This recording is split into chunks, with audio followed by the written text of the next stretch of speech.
Alright, sorry guys. I ran out of space on my iPad, so I had to delete some things and upload the last video in order to finish this chapter.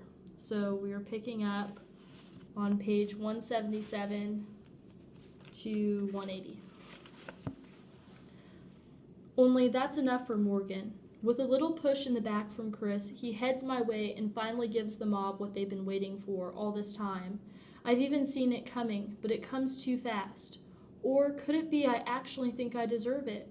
Or even worse, do I think he'll want to make up now that he's finally gotten this out of his system? All I know is that it comes fast and it comes hard. His fist, my face. Horrible combination. The exact opposite of chocolate and peanut butter. I'm on the ground again, feeling like my mouth is now directly below my right ear. The crowd celebrates for a few seconds while I wait to visit La La Land for the second time this afternoon, but somehow I don't. I close my eyes for a moment and feel my jaw replace Tootsie as the king of throbbing. When I open them up again, I see Amy, who looks so upset that I almost feel worse for her than I do for myself. Much to my amazement, I somehow stand back up and look over at Morgan, who seems pretty surprised I'm not trying to squeeze my way out of the circle. "He wants more," Chris yells. "Yeah, give it to him."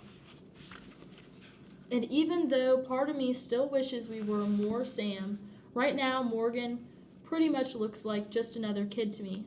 Another mean kid who makes this the worst school ever.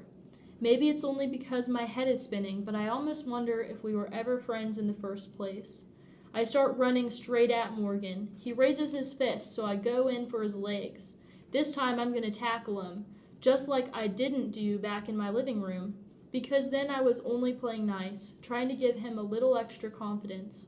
I jump through the air, hit his body, wrap my short arms around his giant legs, and feel him fall with me down to the ground.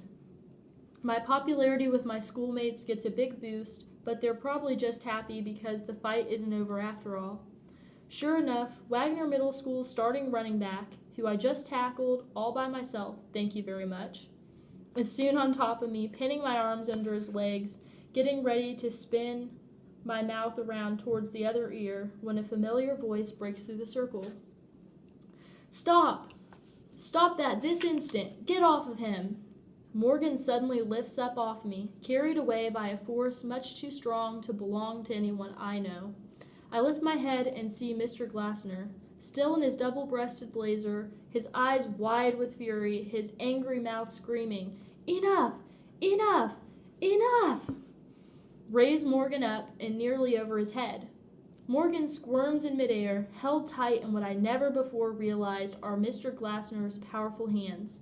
My teacher's eyes continue opening wider and wider as his grip tightens, and it looks like he's getting ready to launch Morgan right over Wagner Middle School. But then, at the last second, Miss Z breaks into the circle and calls out, "Paul, don't! Paul, stop, stop!" Mr. Glassner freezes. His face seems to remember who he is and where we are. Before they shrink back down to normal size, his eyes look right at me, and I swear he's trying to apologize, even though he just saved me and my butt. A split second before Miss Z pulls me in towards her chest, Mr. Glassner sets my one-time best friend back down again, but keeps his hand wrapped firmly around Morgan's upper arm. And even after my head is surrounded by Miss Z's arms, her scarf, and her long frizzy hair, I can still hear the school alarm wailing because, well, who knows why? Who knows why anything ever happens the way it happens in this crazy place?